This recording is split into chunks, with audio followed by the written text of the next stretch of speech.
अस्सलाम वालेकुम। वालेकुम अस्सलाम। वालेकुम अस्सलाम। बेटा, मुझे एमन ने बताया था कि तुम्हारी अम्मी की तबीयत ठीक नहीं है। कैसी है अब उनकी तबीयत?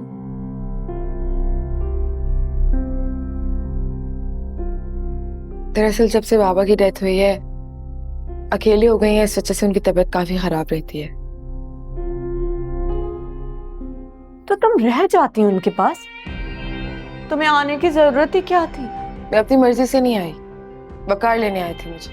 हाँ, तो आप वापस चली जाओ। वैसे भी बच्चे को तो अमन संभाल लेती है। तुम ना बेफिक्र होकर चली जाओ। क्यों ममानी जान? फिरसा इसकी माँ है, इसे अपनी जिम्मेदारियां निभानी है। मुझे तो ये कहीं से भी एहसन की मान नहीं लगती। सूफी, क्या कह रही हो तुम? जो मुंह में आता है बोले चले जाती हो। कभी सोच समझ कर भी बोल लिया करो।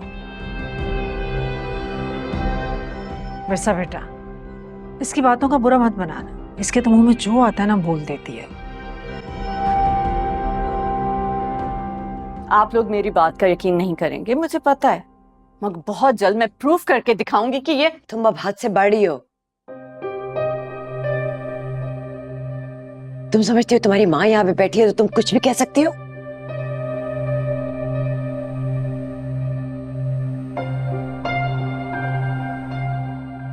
आंटी आप इस तरह से गुस्सा मत कर रहे हैं। आपकी मौजूदगी की वजह से सब नहीं कर रही ज़ूबिया। दरअसल इसकी फितरत में ये चिड़चिड़ापन। तुम मेरी मामा से ऐसे बात नहीं कर सकती। मैं बहुत इज्जत करती हूँ आपकी मामा की और हमेशा करती रहूंगी।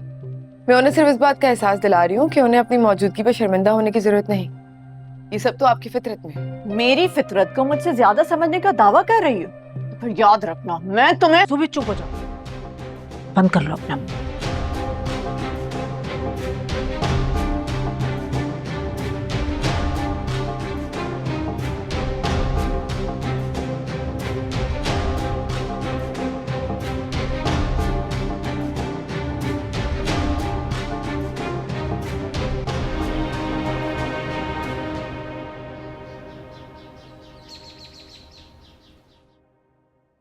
अभी कुछ ही दिन पहले बात हो रही थी, हारिस कह रहे थे कि आप लोगों से मिलने जाना है। बस मसरूफियात ऐसी होगी कि मौका ही नहीं मिला। मैं तो कब से सोच रही थी और बहुत इंतजार किया तुम्हारा। जब तुम नहीं आई तो मैंने सोचा मैं खुद जाकर ही तुम्हें खुशखबरी सुना लूं।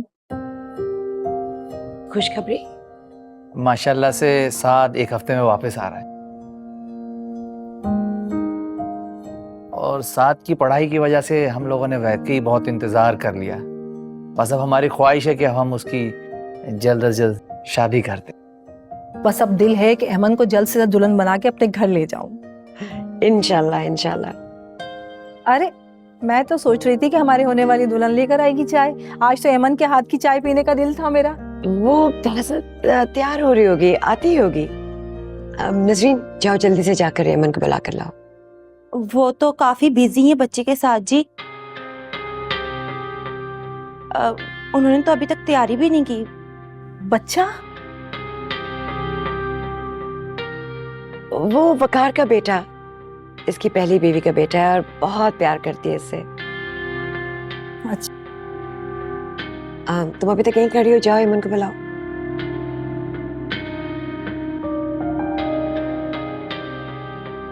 आपकी बहू नजर नहीं आ रही, कहीं गई हुई है क्या? भाई मैं तो सरप्राइज के चक्कर में मुंह उठाकर चली आई, सोचा जाकर खुशखबरी दे दूं कि साद आ रहा है। ले देखे, आ गई आपकी होने वाली बहू।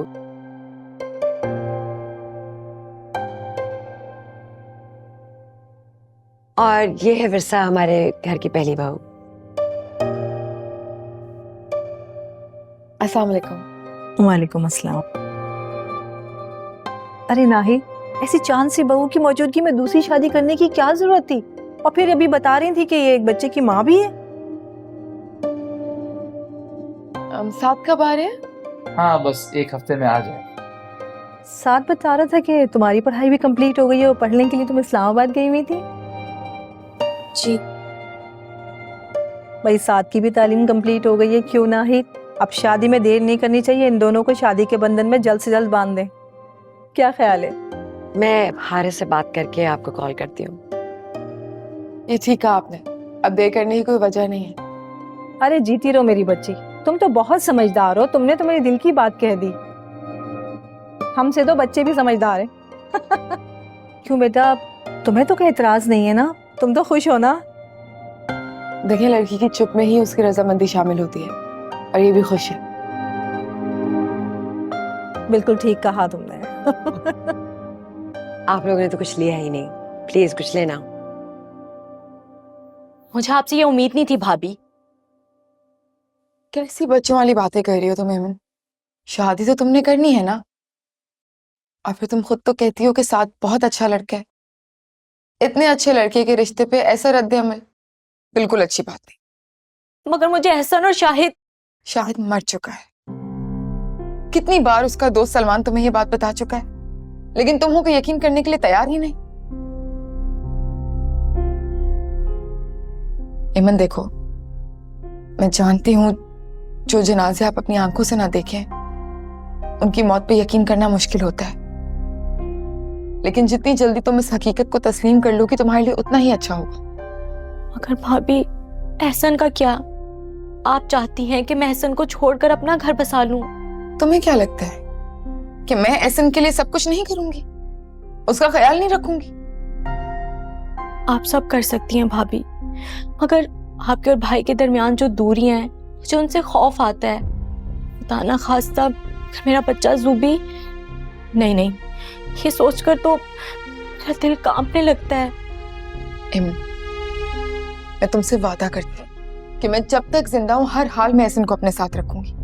थैंक्स भाभी, अगर आपने साथ के बारे में सोचा है, मैं उसे इतना बड़ा धोखा नहीं दे सकती। अगर ऐसा सब कुछ होना भी है तो साथ को सब पता होना चाहिए।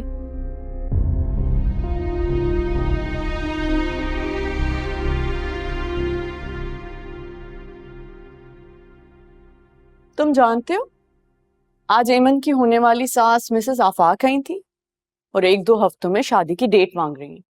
तुम्हें अंदाजा भी आजकल शादी में कितना खर्चा होता है, और तुम अब तक ये फैसला नहीं कर सके कि मुमानी जान से घर के डॉक्यूमेंट्स लेकर इस डूबते हुए बिजनेस को कुछ सहारा दे सको। वैसे शादी के अखराजात। ठीक कह रहे। मैं सोचता हूँ अगर उन्होंने इनकार कर दिया तो क्या होगा। क्या होगा वो सब मैं नहीं जानती, मगर मुझे ये पता है कि मेरे बाबा इस बार 1 रुपया भी नहीं देंगे। तो इसीलिए तुम्हें फैसला करना है अपनी मामा से घर के डॉक्यूमेंट्स लेने का। और तुम जानते, मुमानी जाने को ज्वेलरी बेचकर पूरे 5 लाख विरसा को दिए। विरसा को? तुम्हारा दिमाग तो ठीक है। पहले तो ये जेवरात बेचने वाली बात, ऊपर से पैसे विरसा को देने। मेरे तो ये बात समझ में नहीं है। मगर मेरी समझ में सब आ गया। वो एमन के किसी राज को छुपाने की कीमत है, और मुमानी क्या जान। बकवास कर रही हो तुम? कुछ भी सोचती रहती हो। कौन सा राज, कहाँ का राज? तुम्हें क्या लगता है वो कोई बात लेके मामा को ब्लैकमेल कर रही है? मुझे पता था तुम मेरी बात का यकीन नहीं करोगे, मगर मैं जानती हूँ कि एमन इस्लामाबाद नहीं गई थी, और ये उसी की कीमत है। मैं तुम्हें पहले भी कितनी बार समझाया ये डिटेक्टिव नॉवेल्स पढ़ना बंद कर दो। सीधी और सामने वाली बात में तरह तरह के रम्स तलाश करने लगती हो जिनका कोई वजूद नहीं होता। तुम्हें लग रहा है ये बातें मैं खुद से बना रही हूँ? मैं साबित करके दिखाऊंगी कि एमन इस्लामाबाद नहीं गई थी। और इस तरह क्या देख रहे हो? मुझे लगता है कि अब वाकई तुम्हें साइकियाट्रिस्ट के पास लेके जाने का टाइम आ गया है। मैं तुम्हें पागल लग रही हूँ? जिस तरह की तुम बातें कर रही हो वो कोई पागल ही करता है। अब प्लीज कुछ देर के लिए जरा खामोश हो जाओ, मैं एक इंपॉर्टेंट काम कर रहा हूँ।